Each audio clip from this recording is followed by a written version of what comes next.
The Obama administration says the president will decide in a couple of weeks whether it will accept the military's request to add up to 40,000 or more troops into Afghanistan. Well, our next guest has lived in that country and has written a book suggesting that U.S. soldiers should start coming home now.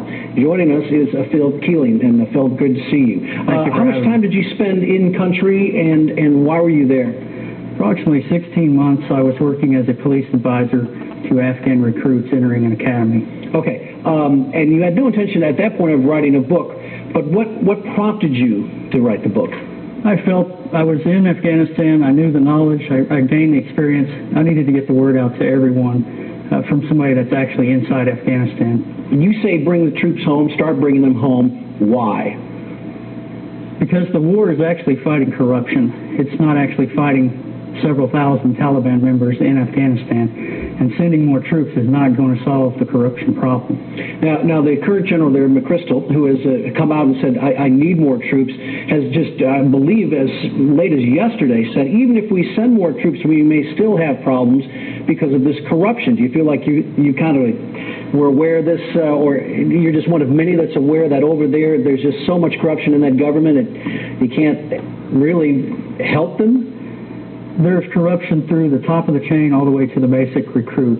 Corruption can lead the citizens to side with the rebel insurgents and be anti-government. So corruption is a major problem in Afghanistan. Okay, so the argument being for troop surges, this is the only way to have a victory and to stabilize that government. And that's the argument for that. But you're saying even if you had a surge and you got the Taliban under control, ultimately, as soon as we did leave, the corruption would take over and the country would fall apart again. Exactly. Until the corruption is handled, the country's going to be in problems forever. They need to stand up and fight the Taliban themselves. They have the tools, the equipment, the training, and the personnel.